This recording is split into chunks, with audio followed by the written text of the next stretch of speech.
Hello again, everyone. Welcome to another episode of Game Pass Grab Bag, your weekly podcast reviewing games in the Game Pass collection, bringing you three neat perspectives of varying skill range. I did not do intros. I am the lucky one of this episode. Andrew, with me are Snake Eyes Keith. Hello. And our hidden dice that you keep in your pocket, our guest, Aaron from Superpod Saga. Thank you so much for joining us, Aaron. You're welcome. And what to do, everybody? I see you got a live audience here. Hell yeah. Aaron here from Superpod Saga. We just were recently on an episode. Well, I guess not recently, but we did episode 90, returning and talking about roguelikes. So Aaron here was like, spoke so highly of this game, Dicey Dungeon, that this was one of his favorite roguelikes. I'm glad you're here, Aaron. Somehow it's eluded us. Like, how have we gone this long without Dicey Dungeons episode? It's been on Game Pass forever, man. I'm Right? surprised you haven't covered it. But I'm glad you're here because I kind of want to have a little debate here. But we'll get into this. So Dicey Dungeon this is where I'm debating about whether or not this is actually a roguelike. But I've been looking up, even on Steam, I guess it's listed as roguelike. But you are playing these dice that are trapped in a dungeon, hence its name, Dicey Dungeon. And you are trying to, essentially, it's a game show, and you are trying to win the prize to be able to return back to a human, get your prize, and go and escape the dungeon. But Dicey Dungeons brought to you by one person, Terry Kavanaugh. But I wanted to get in a little bit of argument here. I don't know if I would categorize this as a roguelike. So we're just skipping the story. We're good. Well, I did a quick synopsis of the story. There isn't too much of a story. Yeah, no, I suppose that's fair. But we'll get into the Game Pass too. I first wanted to bring this up. I just consider this a dungeon crawler. I mean, yeah, I guess that's pretty fair because when you die, you start back at the beginning like you would any other dungeon crawler, I suppose, like a Shin Megami Tensei or something. Yeah, I guess that's pretty fair. A roguelike dungeon crawler? Just how? I guess in some ways, I just don't. If you're gonna say that it isn't, then is Inscription sort of just a dungeon crawler? Is still Slay the Spire? Because you just start over, and I know there's some meta progression that happens there, but in a sense, there is with this is Dicey Dungeons as well as it may only be 6 characters, but there's 6 unlockable characters, so that changes your overall. And then you have what are essentially the challenge levels, the different stories, quote unquote. Or is it stories? Something like that. Episodes. The episodes. Sorry, is the term I was looking for. So like that just adds different challenge levels to it. So I mean that feels similar to like a Slay the Spire and Inscription or any of the other ones I was listing.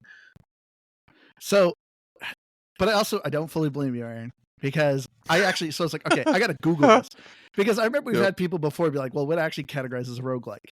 And according to Google, the actual things that categorize a roguelike are it's procedurally generated levels, turn-based gameplay, grid-based movement, permanent death, and high fantasy narrative. That's the actual, definitions of roguelike. Now, is that the Google AI? Yeah, well, and Wikipedia or Wikipedia. Okay. Wikipedia? If we're coming from the Wikipedia, then I agree. Always trust Wikipedia. It's the official third host of Superpod Saga.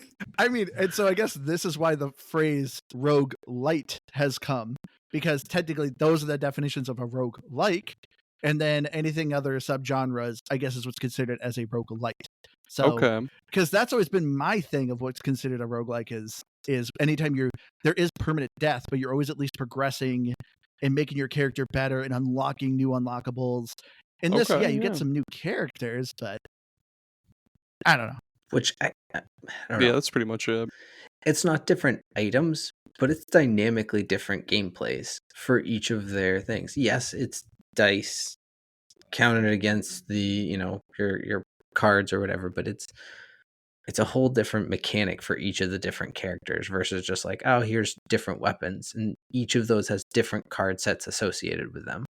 Especially when you get to the Halloween DLC or like the reunion expansion, they everything you thought you knew, they just like mash it into a ball and throw in your face, and it's just totally brand new, man. But I mean, because like with this also definition, I was like, man, so would you consider Diablo a roguelike? Diablo, no. I guess most Diablo 1. Unless you play hardcore mode only. Because then you have permanent death. That's true.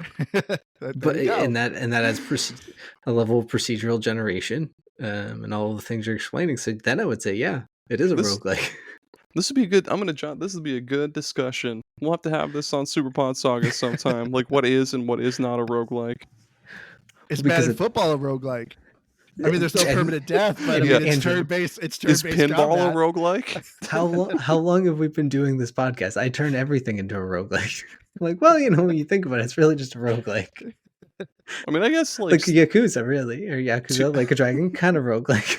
2D platformers like Mario. You start at the beginning when you die. So like, Oh, yeah, here we go. Yep. dude, come at me, Shigeru Miyamoto. There you go. Is There you go, Solitaire Aaron. a roguelike? Yeah. Here you go, Aaron. You need to do another roguelike episode. It's just games that completely like nobody would consider a roguelike. April Fool's episode upcoming. It's not a roguelike. Xenoblade Chronicles. That's the first one that came to mind. So we're off to a great start. All right, but let's go right here. So Gamer Pass, is this a game you'd recommend? For me, I'll set off. I am going to give this a game. I was first a little disappointed at first because, well, at first it didn't hook me that hard, and it kind of took me a while. And I was like, why is this hooking me as hard? And that's when it kind of dawned on me. Where it's like, I don't know if I consider this a roguelike. But what I did like about Dicey Dungeon, this game is simple. Like this is a perfect game to have like in between games. Like there's like I'll be playing something else and my game crashes and it pisses me off. Like, like I just lost a bunch of progress. I just boot up Dicey Dungeon because it's like a super quick run. It's something I could do to like mellow out. Or if I had a bad run in Overwatch and I'm like, this game's pissing me off. Yeah, just put on Dicey Dungeon. I play a couple runs and I'm like, all right, I'm good now for another game. So this is a game you could easily just put down, completely forget in like a month. Just be like, I'm going to do a couple of runs of Dicey Dungeon, and it works. It's easy. It's super relaxing. The music's entertaining. The art style is awesome. So yeah, I give this a recommend. Hell yeah. What about you, Aaron? Sorry. No, you're good, dude. I mean, yeah, I would definitely give it a recommend, man. Just like Andrew said, yeah, I guess it's deceptively simple because when you get into some of the other or not stories, some of the episodes like deeper into the game, it gets way more complex and way more difficult. Especially like I mentioned before with the Halloween DLC. Well, the Halloween one is short, but like the Reunion DLC, that one is super challenging. They changed so much in that one, and this game is just constantly taking what you thought you knew about the game, and again, it's just mashing it into a ball. Like when you get like a fruit roll up and you roll into a ball and stick it in your mouth, like that. That's a great analogy. It's fruity, it's tangy, and it gets all stuck in your teeth. Yeah, stuck in your Dicey teeth. Dungeon. It's fantastic. That's why you just gotta have a freeze dried fruit roll up. It's perfect. It still gets somewhat stuck in your teeth, but it's delicious, crunchy and delicious. Awesome. I keep seeing these things on YouTube of people freezing those what the fuck are they called? The Airheads like sour belt things. People put those in the freezer and then like, oh yeah, that's apparently really good. Oh, I cannot imagine eating a frozen Airhead. Like those are already super tough because it's like taffy. And then you just freeze it. Like, do you want to break your teeth? Like, it's gonna be crazy hard. I was gonna say, I've seen people do fruit roll-ups around ice cream, and it's supposed to get all crunchy and delicious too. It's like eating an ice cream sandwich with a fruit roll-up. Like looks candy good. bacon. Sounds awesome. I love how much we've going all over the place. Just thinking about this now. But anywho, Dicey Dungeons is a game for me. The thing that I struggled with is the game is simple. Like the gameplay is super simple. I found it stinking hard. I just and I can get a little more into it. This is my only biggest issue is I feel like the AI has perfect RNG all the time.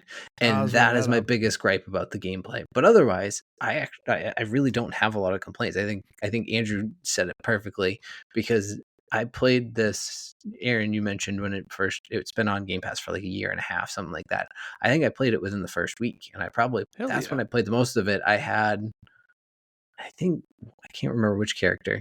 I think it was the engineer that I had played at least actually 2 or 3 episodes through, but I still haven't unlocked the final character and I haven't been able to since. But since it came out that first year and a half ago, I've picked it up a handful of times for the same exact reason Andrew mentioned. I'm just like, I just need something, and I don't know what it is right now, but I need to fill a little bit of time. And I always end up playing 3 or 4 runs, like an hour or whatever, and I always enjoy it. So it's definitely a game, and I hope they continue to keep it on Game Pass, and that we're not late to the game on them being like, ha, you did an episode, it's getting taken off on Friday. Surprise. They've done that to us before. I'll let you in on a cool, fun life hack. It's also on mobile, so you can play this game fucking anywhere. Like, I'll be sitting in my living room and I'll be like, okay, well, I kind of feel like playing as the robot dangerous. right now, so I'll just be like, boop boop boop boop, cell phone, and then I don't know why the fuck I did that, but yeah, it's on mobile and it plays beautifully. What phone are you using? Totorola? Yeah, the old Nokia brick, or I don't know any of the models. Fucking track phone. You're the only person in the subway boop, boop, boop, playing Dicey Dungeon. I'd say you have a flip phone as a joke, but that's like a real thing now. So yeah, they're coming Yeah, back. that's Dude. not even that funny anymore. That new Razer looks bitchin'. But anyway, so yeah, the story of Dicey Dungeon, as we've kind of said, you are these 6 different characters that got duped into going onto a game show. You got turned into a dice by the evil bad Lady Luck. Yeah. I keep wanting to call her Misfortune, but that's League of Legends. But every time I see like some sort of luck-based female, I'm always like, Misfortune. It's such an easy name. And it's like not even that. But yeah, Lady Luck, you're on this contest, and she's basically she dupes these characters saying like, yeah, I'll give you whatever you wish. So each character has a different motivation as to why they're there. This story, of course, is just a means to an end. But it was funny. The first thing I thought of too is like, what idiot would go on this game show? And it kind of made me think. I remember growing up as a kid, you're always told, stranger danger, never accept candy from a stranger. Like as a kid, that was always implanted in my mind. As an adult, I need to be reminded that again, because I 100% would be one of these characters in the game show. Everyone at work always makes fun of me that I'm like, I will do just about anything for free food. If you're like, hey, yeah, there's like some week-old pizza, I'm like, heck yeah, it's free. Only and a so week? Like, yeah. I know I would be. It's been refrigerated the whole time too. All right, I'm in. Yeah. Yeah, so I've always kind of made fun of that. I'm like, everyone always like, you're probably going to call out sick tomorrow. Nope, never do. Got an iron stomach. One of these days it's going to kill me probably. No, man, I don't know about that. Yeah, someone could definitely lure me into a van with the promise of $1 million. I'd be like, oh, this is too good to be true. But you know what? This could be it. Time for me to get rich. And then I get sold into whatever, some awful shit. Yeah, I mean, worst case, I disappear, and I don't know. They can't go after a dead person or something, right? Well, it's funny. This literally happened to like one of my friends like a month ago. I was literally playing Xbox with him. I don't know how much detail I can give because I know he signed like an NDA. I mean, the video didn't get used. I don't know. It's probably fine. But I was literally playing Xbox with my friend, and he was like, "Man, my friend just messaged me. He said he can get me in a Mr. Beast video. I have to be at an airport tomorrow. I can't tell where I'm going. I'm not supposed to tell anyone I'm going." And like he's being fucking kidnapped, dude. And he's like, obviously I'm telling you guys because I'm playing video games with you guys right now. And I like, it's literally, I'm like, are you about to be kidnapped? And he's like, this kind of sounds like it. I was like, but as you aren't doing it because you're in the video, man. Fuck, dude. He literally got on a plane the next day and he flew to a place. He had no idea where he was going. Yeah, don't worry. It was legit. He didn't get kidnapped, so he's fine. Okay, well, that's good to know. But yeah, that's a good point. We should definitely maybe we need to re-educate ourselves as adults. Like, don't just hand away your information to go on a Mr. Beast video.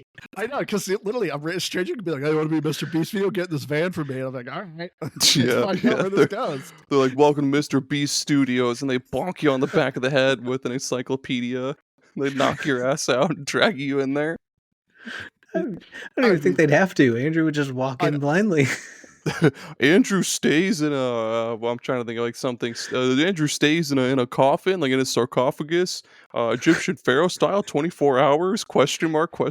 3 a.m. Fucking other YouTube title shit. Probably do it. That sounds legit. I'm in. Dude, it does sound cozy as hell. Yeah, Dicey Dungeons though. Sorry. But yeah, so that's generally the premise of this video game. Of these people saying, "Hey, you get great prizes. Come to this contest." But yeah, that's kind of about it for the story. I mean, I guess like so at the end of every episode, it's spoiler alert, you never win your prize, and you end up having to do more episodes. Twisted Metal. You get so Exa close on that wheel too, and they're I like, know. "Oh man, shucks, shoot." I really thought I had it that one time, but I think they cheated. Yeah, might as well play again. I know, I'm starting to feel like this game's rigged. I was expecting to get the prize the very first episode and not have to play that character ever again, and not play harder challenges. Fuck, that'd be Uh, insane. Like you actually do you actually win your do prize, win. and the character is just out of the game, and it's like, oh well, shit. Credits roll. Like, we really didn't have an interesting story for this one, so we just do do do do do do. like, But do you want to just do it again? Sure. but that being said, I mean, has Aaron? I'm assuming you probably played the most of this. Have you beaten every episode with the character? Not every episode, because there's some, like especially with the witch, that are just fucking nuts, dude. I don't like the witch. Oh, I love the witch. That's weird, I but want to like her, but her gameplay irritates me. I mean, I guess we could probably just get into gameplay because I feel like there's really not much more to I say. was gonna say, probably should explain that a little bit. So with the gameplay, there are 6 playable characters. You have the warrior, you have the thief or rogue. I think it's thief. The yeah, I think it's a engineer, thief. the witch. Who else am I missing? Did you get the robot? Oh, the robot, and Yeah. then the jester. And there's Jester is the also a one I haven't bear. got. You Oh, can well, also the bear's a hidden character, which I actually did. I Yeah. actually did that by accident. But yeah, there's actual 6 selectable playable characters, and then the bear is kind of a hidden one you can do. Yep. But as you're playing, you're plopped down on a game board. Essentially, you're moving across in these grids, and you're essentially selecting your path. Are you fighting an enemy? Are you going to a shop? Are you getting some food? Think Slay the Spire. Or honestly, majority of a lot of roguelikes that kind of do this. Yeah. Go into combat. Combat's turn based. Depending on your character, everything is kind of done by dice. You have these equipment that, you need an odd dice in order to use this equipment. So you roll your dice, hopefully you get an odd dice because then you can use that equipment. If not, you're out of luck. Next turn. But yeah, that's kind of the general gist of the gameplay. Each character has its own kind of different, flavor to them. The warrior's pretty basic. Swings a big sword. He gets to re-roll some dice. The thief gets to steal some abilities from the other people. The witch, Aaron loves, but frustrates me, dude. has a spell book that you can kind of customize and then play and then like summon the spells and then throw the dice hoping to use the spells. She just needs too many dice. Just long story short. And that's what was irritating me with there. But what's everyone's favorite characters? As you can go, Aaron. Why do you love the witch? I like the witch and the the robot. I like the robot a lot. He was one of my favorites. The robot's cool because you just what is it? You just hit the button and then it just it increases like a certain number on the gauge, and then whatever number you get is like the dice you get, and you just kind of keep doing that. And yeah, I get some really cool abilities out of that motherfucker. And then I like the witch. Sorry, my sock was falling off. I like the I like the witch just because I don't know. It's weird and challenging, and I hate myself, and I like to punish myself with difficult things. But no, I'm usually the same. it's fun. She has a lot of really cool abilities that you can just bank into her like spell book, and they're fun to whip out every so often. But yeah, it is, especially in the later episodes, dude. It's fucking tough. It's a pain in the ass. See, the witch to me was just so frustrating because it was the only character I legitimately lost on the first floor. I didn't think it was possible, but I lost on the first floor with the witch. And I was like, this is frustrating because she sucks so bad starting out. Like she can get good, but it just, she just can irritate me. Yeah, I will say, it's slow burn. and this is going to be one of my complaints first off because I forgot when you were describing the robot. This game does not give you much of a tutorial. The robot's incredibly confusing. Like his mechanics are actually kind of confusing. Like I remember when I was first playing him, I'm like, what is going on? Like it's like overdrive and there's like electricity going on. I'm like, I don't know what's going on. Like this guy's kind of weird. They don't say anything. It's literally just figure the guy out, have fun. It pretty much is, yeah. It's great though. Oh, the engineer was cool. No, I'm sticking with the witch and the robot. Witch for sure. Are you just gonna pick all the characters? So I think I liked any character that I felt, and I guess you could, this is maybe easy to say, is that if I could just like almost have like unlimited runs, or at least like keep going through, like the amount of times I felt like I had dice left over, and I know the witch you could throw the dice or whatever, but I was like, I just constantly had wasted rolls, And kind of like Andrew was saying, like the witch in particular, because I liked her gameplay. I really liked that style of, you build the playbook. Which, do we even really explain like the overall gameplay, like how it works? Yeah, I did. Were you not paying attention, Keith? Probably that happened. Did I not do a good enough job? Probably not. Do you want But to also, redo it? Do you think you can nope, do a better because job? I just wanted to make sure. I thought you missed it, and I was going to have you do it if you didn't. So I believe you that you did. I just wasn't paying attention. Anywho, so the thing about the witch is, like you said, is that she's just so hard to get started. Is that when you don't have enough of a spell book, you have to rely on having very low rolls constantly, and it was just, I don't know. I found it constantly frustrating, but the engineer was a lot of fun because you kind of always could play the risk reward game with no harm done. If you were like, oh, I have no more dice that I can play anyways, or I've played all my dice, I'm like, I'm just going to try and roll one more anyways, just to see what I can do. Worst case, you get an overdrive. But I don't know. I was able to build. There was like every time I used a spell, it would waste itself, and then that would create a new base spell for me. And like I just got in these endless loops where I was just taking enemies out in like one round. See, and that's my biggest complaint with the witch. I feel like it's physically impossible to ever kill an enemy in one round. Any other character I was playing, I feel like I could actually build them good enough and have a good enough run and have a good enough dice roll where I could actually take out the enemy in like 1 or 2 turns. The witch, I think, is physically impossible. Yeah, that sounds pretty right. Yeah, unless you have like a really ridiculous spell book built up, and maybe when it's like toward the end of your run. I also forgot about the jester. The jester's kind of cool. I never got him. I didn't either. The jester is like, instead of like having a backpack of like different cards or weapons or whatever, he has like this deck of cards that you run through. So like, what is it? He has, I forget how many dice he gets, but basically you draw like 3 or 4 cards and you put dice into him. Then he'll draw more cards, and then once you run out of dice, it's like, okay, my turn, and then like the next turn he'll just draw more cards and shit. Then he's got just some really cool abilities that are based on shit that enemies use. Pretty fun. Oh, so all his equipment are kind of random? Yeah, well, kind of like some of like there's a bunch that you do start out with in his deck, but then like the ones that you pick up in chests and shit along the way, they're pretty randomized. So like you'll start off with the same deck of cards all the time, but then you'll find more cooler cards later on. So I saw how to unlock him, which I'm surprised I didn't. To unlock the jester, you need to defeat him on every floor. After defeating him on all 5 floors, you will fight him as a boss. After defeating him as a boss, he'll join you as a dice player. I could have swore I did. I think I actually lost him as the final boss, more than likely.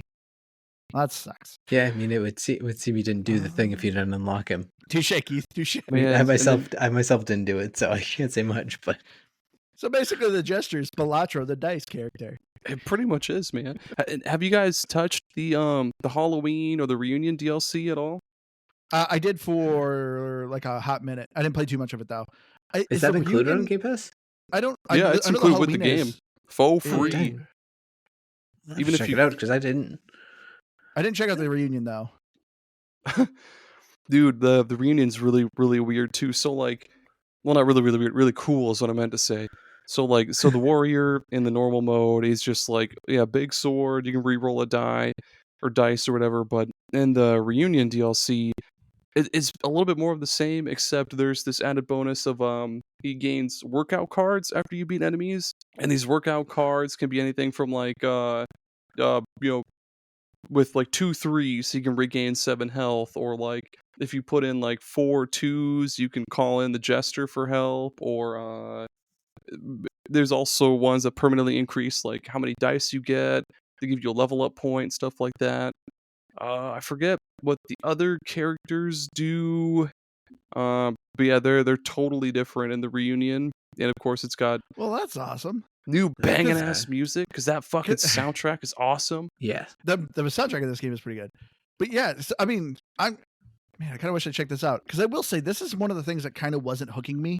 So anytime you beat, the runs are super quick. As we said, there's 6 floors.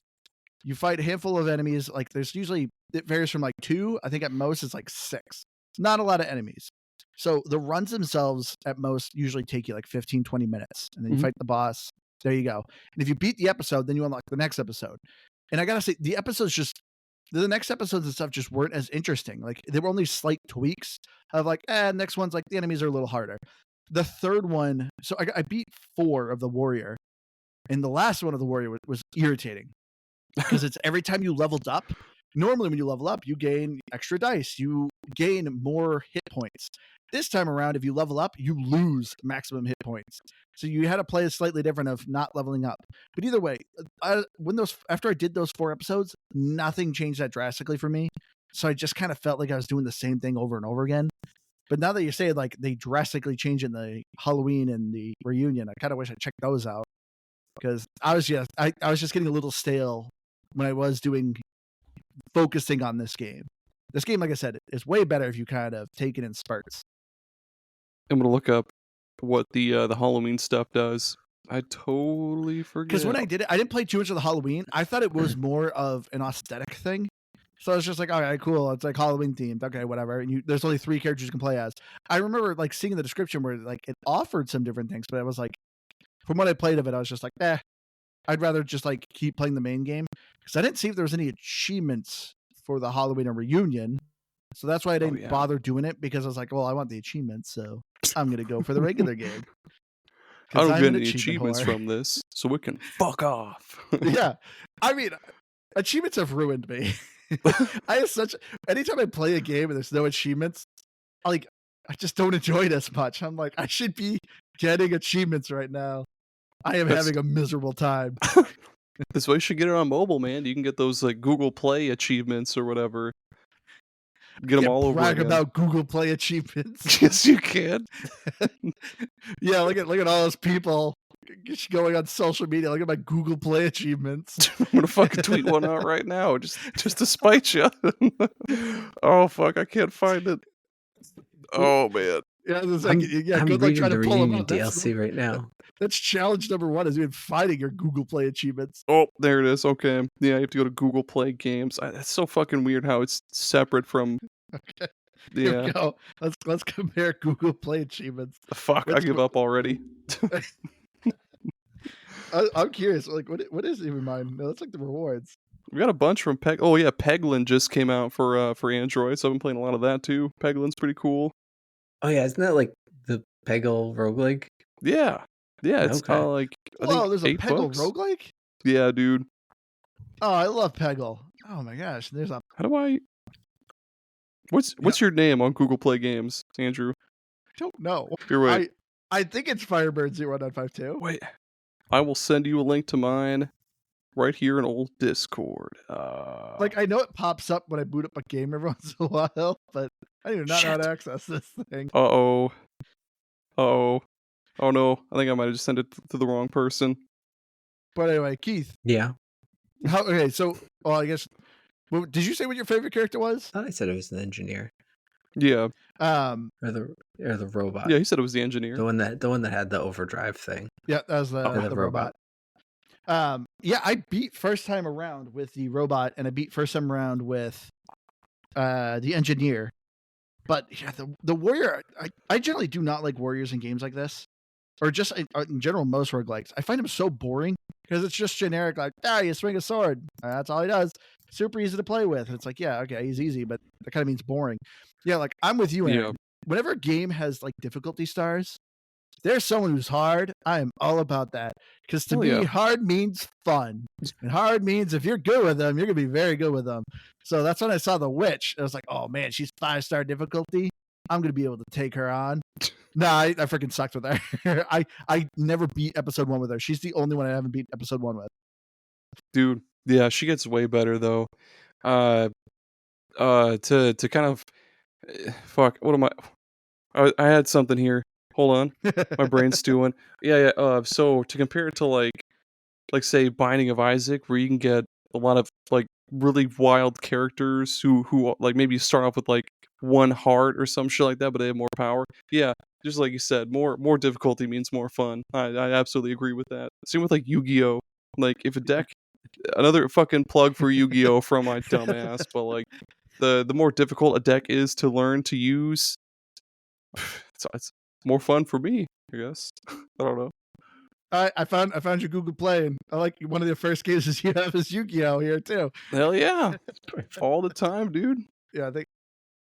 Oh man, oof! Look at your gamer score: 36 games, 119 achievements. Man, yeah, you need to be tweeting that, Aaron. Tweet tweet your Google achievements. How do You'll I be the share first this one out shit? there. You're my only friend on Google Play Games. You're mine only now too. You're the only 2 users on the game. Hey now, Google celebrating right now. They're like, we did it. Guys, there's a light going off somewhere. They're like, we just tripled or doubled our daily usage. holy shit! It's just like the developers of Concord over there, right? Oh man, that's sad. So I saw a bunch of tweets that were like, "Oh, is this quite possibly like the speed like the speed run or like world record for like quickest game to get shit canned?" And I was like, "Hold on, bud. The Calling 2 lasted 8 fucking days." What was that? It was a Chinese developer. It was meant to be like Zombie, The Division. It's not Days is Gone. that the one that everyone said was a scam before it came out? It literally lasted 2 days. Division? Yeah, what was that called? It's not Days Gone. Was it or Days Gone By? I have no clue, man. It's not the one on like PS4. No, it was I think just PC. Okay. And like every reviewer was giving it like a 1 or a 2 star. I think it literally lasted 2 days. I want to know what this game is so I can see what it looks like. It's got to look like Oh, fucking the garbage. The videos are so bad. Like it literally was a scam because like the things that were showing up for people, everyone's like, "This game actually looks awesome," and then when it came out, everyone's like, "Nope." The day before, I believe that was it, Javier. The day before. There it that was it. is. I was gonna say there's also the banana game. That's a whole different conversation. Did you see the right? banana game? The banana game. Yep, Yeah, that's the a day good before. one. This is it. The day before. Oh, 10% on Google. 10% liked this game. 1 out of 10 of IGN. I don't think IGN has ever given the low a score. Yeah, I know. You know, when IGN gives your game a 2, it's bad. Whoa. No, 1. Oh, 1, yeah. Yeah, I think that lasted 2 days. It got canned super quick too. And yeah, the developer apologized and like, we did not realize how bad this game was. Like, Yeah, these screenshots look kind of good, actually. This dude's just working out, getting fucking jacked. yeah, no, but when you actually watch in-game footage, it's so Damn. yeah. It is in the cards, Yugi. Thank you, Hobby. Man. But yeah, so I don't know. There's much more to talk about with gameplay in Dicey Dungeon. One cool fun life hack for that game is like, if you have if it's like if you have a card that says add +1 to a dice roll and you toss in a 6, it'll give you an extra 1. So you have like a 6 and a 1. Yeah. Or Same with if you if you- have a dice and you put a 1, it'll give you 2 1s. I noticed Yeah. that. Yeah, dude. Interesting. It's like split a dice in half. You'll get like you pop in a 1, they'll give you 2 1s. That's kind of cool. Well, the other thing I want to talk about is actually the creatures. Oh, This is yeah. one thing. This is one thing that's kind of irritating me a little bit. The creatures. The creature designs are cool, but this is another thing that was kind of like why I also would say this isn't a roguelike. So everything is procedurally generated, and I feel like you can't quite make builds because there's so many times where it's like, oh, you're going against a snowman. He's weak against fire. It's like, well, there was no way I know I'm going against a snowman. And like when you play like the warrior, I don't think he gets any fire spells.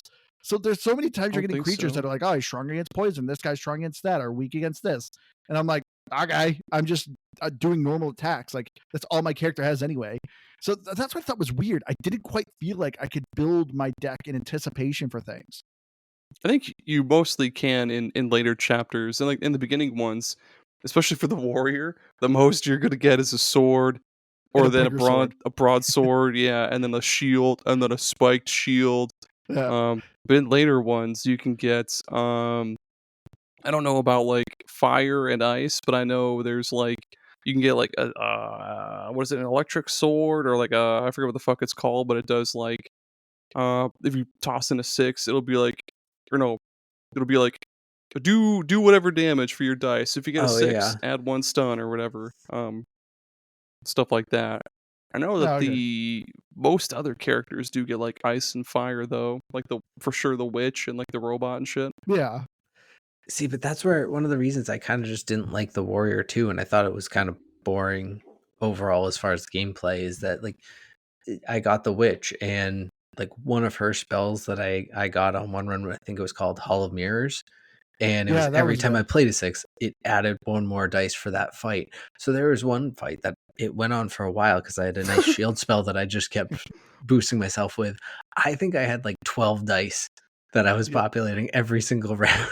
It's just like, See, I did that too. And then when that happened, I was still like, this sucks. I have 12 dice, and this fight is still taking so long. well, That's why I because didn't like the witch. I felt like her damage was weak. because this was my biggest gripe about the overall gameplay is I think all of the mechanics overall are really fun, really dynamic, but I just couldn't get over how punishing the RNG of this game is. Yeah. Like, is that every roguelike? For the most part, yeah, that's part of what makes them fun. But there is something about this where every single time it was, you'd go up against an enemy that would have an even and an odd attack, and they would always get a 2 and a 3 or a 3 Yep. and a 4, and they Ooh. perfectly get what they needed. Oh, they need to hit that 6 hit you with a stun. They hit it at like a 70% rate. I hit it at like a 15. Like this is where I was getting myself so annoyed because Yeah. on that same run that I had like 12 dice in a fight, they were all 4s. Now, is it my own fault for how I had my deck built? I don't know, but it was I would have to use a 4 to put my shield spell up, but then I needed an odd dice to proc it, and I would have all even dice. So I'm like, great, I have 12 dice, but they do me no good. And kind of like what Andrew was saying, that's part of where I was getting annoyed. But maybe that's me just not strategizing enough with how I placed my spell deck. I'll take some fault there, but I just felt like the RNG was punishing. I Yeah. mean, no. For what made it so blurring for me is the enemy, the Sneezy the Hedgehog. He needs, like, in order for him to really like whoop you, he needs doubles. He throws 3 dice, and if he does doubles, like, he activates like all of his abilities. And guess what? 90% of the time, he has doubles. And I was like, what is going on with this game? Like, and he's like a level 2 boss. Like, he's kind of an easy guy, and he's getting doubles all the time and just smoking me. And I'm like, this feels rigged, which I guess is technically the story of the game. Yeah. So I'm curious if it's meant to be like that, to be like, yeah, obviously this game is supposed to be rigged, but it's just, as playing it doesn't make it fun. It was irritating me, especially those people that stun you or freeze you when your dice is frozen. No matter what you roll, it turns into a 1. So there's a couple enemies you're going against, and literally just turns all my dice into 1 all the time, and I'm like, okay, this is dumb. Those runs would irritate me. That's when I would start to get pissed off at this game. Yeah, man. The more you play it, though, the more you kind of start to learn. Like, there are some patterns, especially in the first, I think, couple chapters for each character. Like the chests that you get, like in the base game, in the first couple of chapters, the items you get in the chests are all like set. Like those aren't randomized. Like you'll get those to kind of help wean you into how the game works and shit. And there's weird ones like, say, spatula, where it lets you flip a die to like the other face. You have to kind of learn Oh, to use those in tandem with how the enemies play. Because one of the fucking most bullshit ass enemies is that one like space trooper guy who it's like count. It starts off at 20, and when he counts all the way down, he oh yeah, does like, he hits you for like 15 yeah, dude, or like some that's, absurd. yeah. If you, That guy. and if you don't do enough damage to him, by the time this shit counts down, you're basically dead. But um, you can also use your you can also kind of, what's the word I'm looking for? Like prioritize um fighting every enemy, or like fuck. How do I yeah, because like when you level up, you go all the way back to full health. And if you have like an apple or 2 on the map still, you can be like, okay, I might as well just go fight this guy and then level up, get full health back, save those apples for the next 2 enemies and shit like that. Yeah. Yeah. I will say that's the thing. The map strategy too, when you're actually like moving your character around and you're deciding whether to go to a shop or engage an enemy, whatever.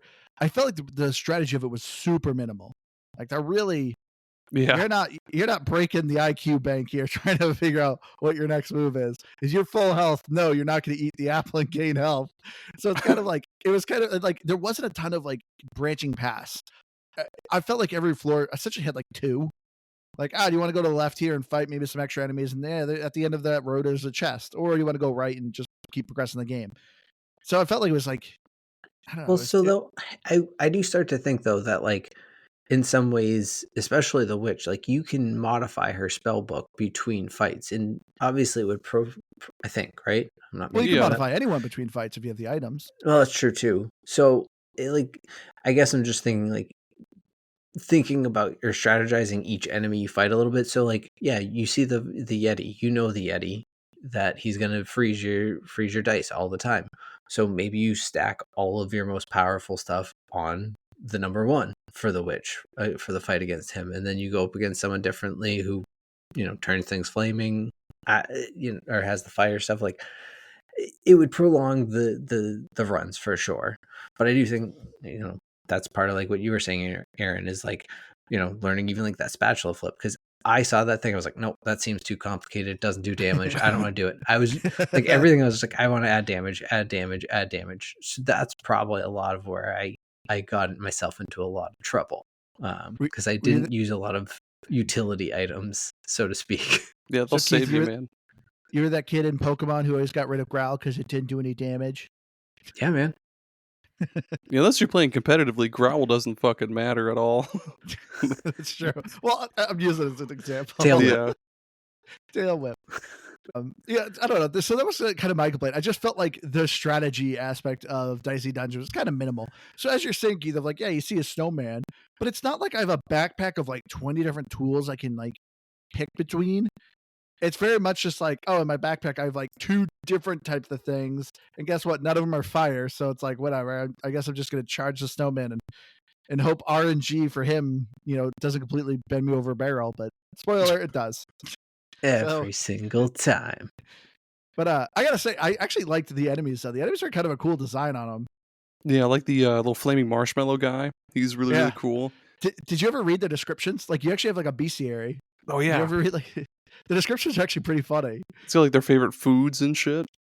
yeah. With the marshmallow guy, it's like, don't ask a flaming marshmallow his favorite food. Like that's just, I think it said like that's mean or racist or something like that. And it said like why he joined the dungeon, and it was like 401k and unlimited fireplace like access.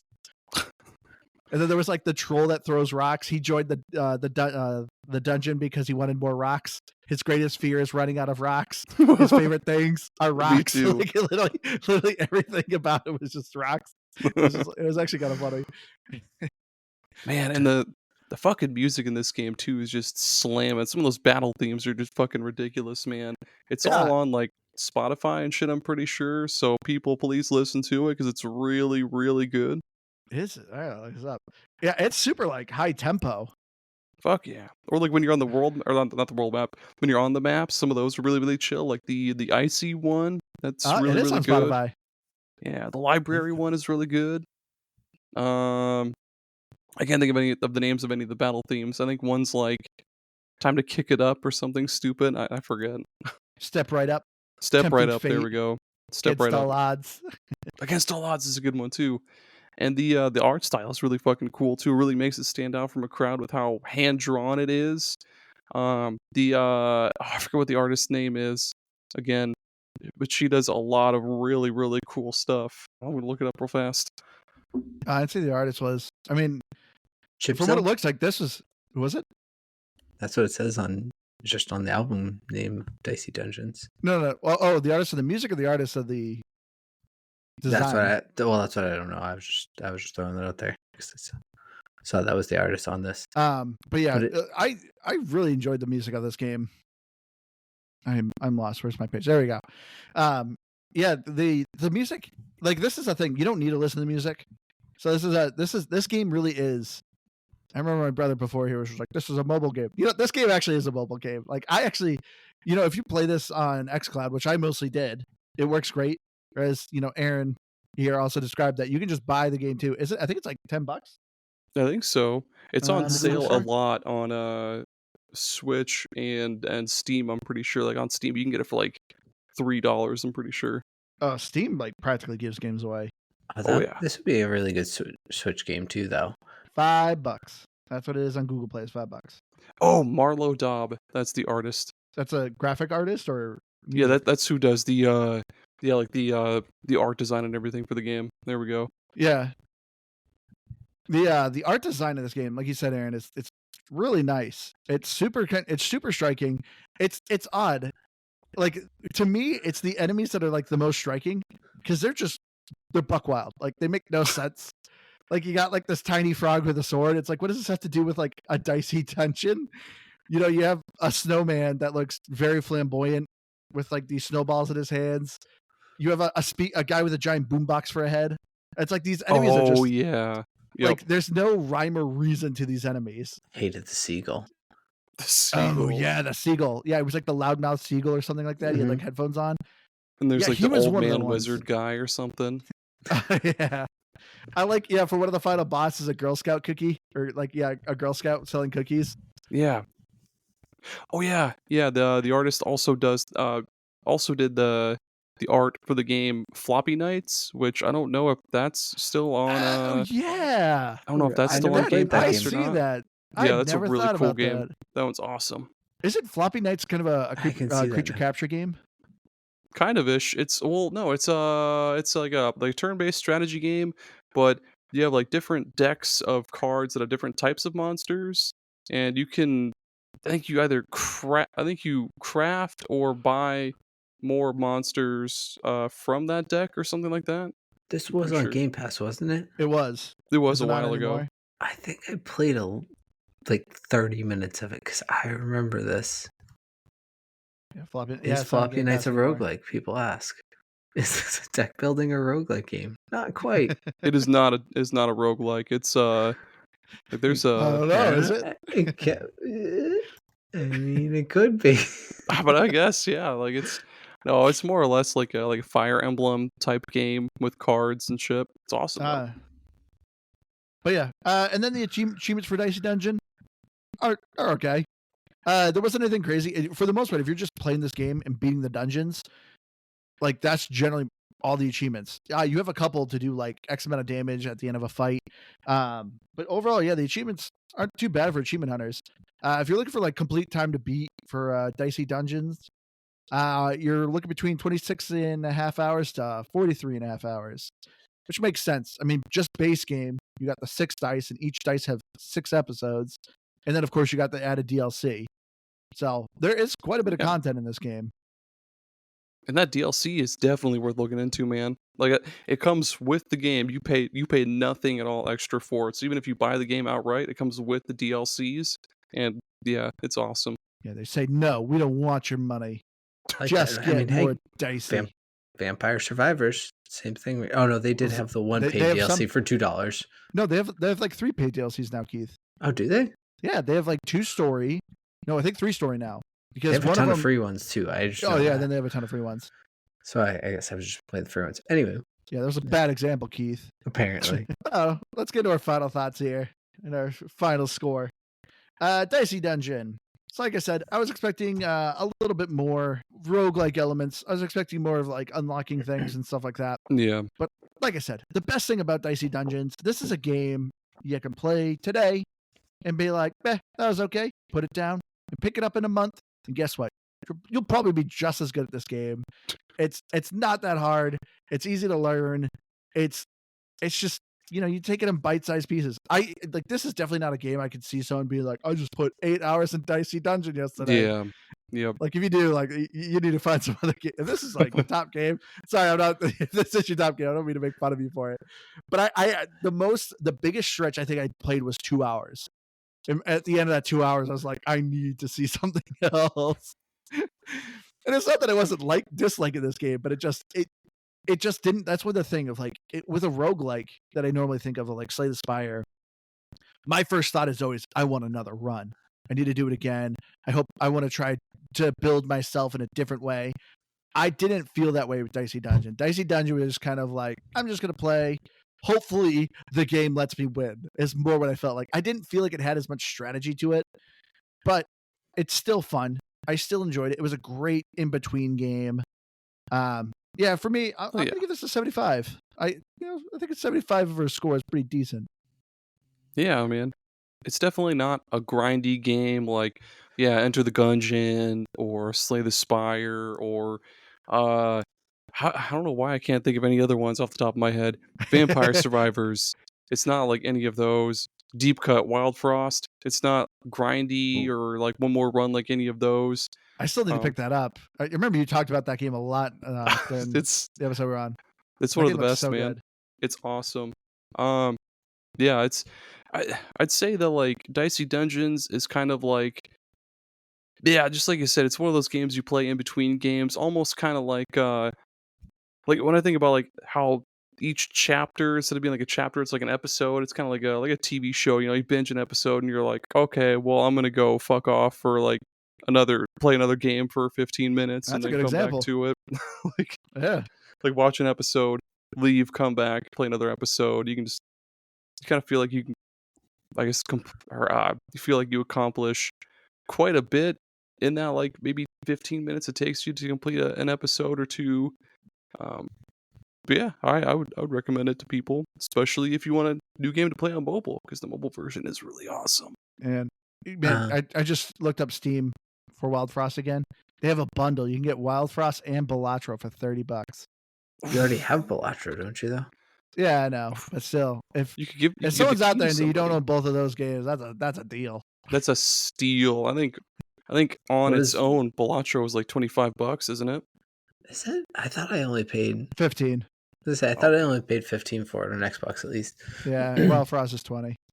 But anyway, I mean, don't get me started on Balatro. Like, so if we're gonna talk about roguelikes, this is where, like Andrew was saying, this is not a game I feel like I can just, even if I can't play any of these games for 5-6 hours straight, like there are some games in the roguelike genre, and this is what appealed to me, is that just that like one more run. And while there's nothing bad about Dicey Dungeons, it's really aside from my gripe about the RNG, I think it's overall it's a really good game. But I think you guys have both said it already, so I'm not going to beat a dead horse. It's just that it doesn't have the same hooks as a lot of other roguelikes might do for me. So I think it's worth playing, whether you're big into them or I don't know, you just want a simple game too. I think I could recommend this to a lot of people because it's very simple to play, even if it can be a little bit more intricate the deeper you go into it. But yeah, I think if I were to give it a score, I would say an 80. It's, I don't know, it's just at a base level, it's a roguelike, so I'm gonna do that. Thanks, Javi. I don't believe in abusing animals, dead or alive, though. Yeah, I think 80 is like my base score. It's like my Donnie score, it really is. It's like I won't go below that. 80's like your score of like when you don't really know what to give a game. You're just like, 80. That's 80. There we go. No, because I really do like it. It's just that there's nothing remarkable about it, and that's probably the simplest I can narrow it down to, is that there's just nothing remarkable. There's a lot of fun little elements, but there's nothing about it that I'm like, this is super cool, or like you're never gonna believe like this is this thing I just learned playing it. Like there's things that 150 hours into Balatro that I'm like, oh, I just learned that I could do that. Oh, that's not even how many hours I have into it. Let's not talk about that. But my point is that there's moments where I'm like, holy crap, I didn't realize that worked that way, or I could do this thing. Like there's just cool little light bulb moments, and it makes you feel smarter, even if it took you the longest path to get there. So those are the types of games that get like really hook me and get me into that like one more run type of mentality in this genre. Really what I love about them. Dicey Dungeons is just fine. There's nothing bad about it. It's a lot of fun, and the music, we talked a lot about it, but shortly I feel like at the same time it's awesome. It really is. There's nothing that stands out to me, but now that I know it's on Spotify, I would actually go listen to it there, and I probably will, because I know that I liked it. I just can't remember any of it. Oh, dude, put on Against All. Here, I'll make you a little playlist. I'll find my 3 favorite songs and I'll send them to you. And yeah, you're gonna learn today. Well, hell yeah! Become Google Friends with him and send it via Google Play. Oh yeah. I can't. I have an iPhone. Yeah, I think iPhone Play. I don't know what iPhone calls it, but how many friends lists do you have iPhone on Oh, your Play, dude. Game Center. I think I Game used to Center? have my brother on there because it actually used to be somewhat tracked. Damn He it. was the only person. I don't know. I don't even think it exists anymore. Fuck, my bad. I have the free version of Spotify, so I can't pick individual songs. Just send me the titles or send us the title on the Twitter, Yeah. publicly or privately, however you feel like. Privately, very privately. You don't want people to know your darkest secrets. See, I feel like this game, best way to describe it, it's vanilla ice cream. It's pretty good. It just doesn't do anything that amazing. Rainbow Yeah. sherbet. Like, it's definitely not as in Rainbow depth or sherbet? like Who even eats rainbow sherbet. sherbet, Keith? Delicious. It's definitely not very in depth. It's not. I mean, no, it's challenging. It's not in depth. It's not grindy. It's not a game you'll spend a lot of time on in one sit down. But yeah, it's a little good little palate cleanser. It's like vanilla ice cream. Sometimes you don't want chocolate. Sometimes you don't want fucking Superman. Sometimes you want vanilla.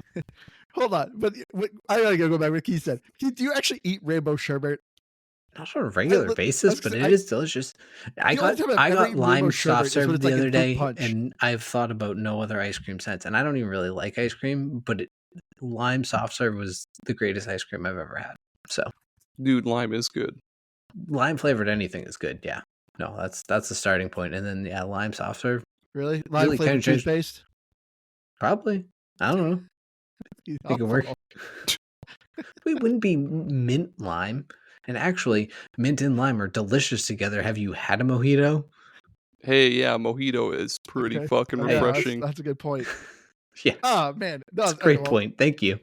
She's not here, but she will be back. My wife, Liz. This is okay. What's the Dude, number one yes, though. drink you guys drink? Or what's the number one drink you guys get when you have chocolate chip cookies? Milk?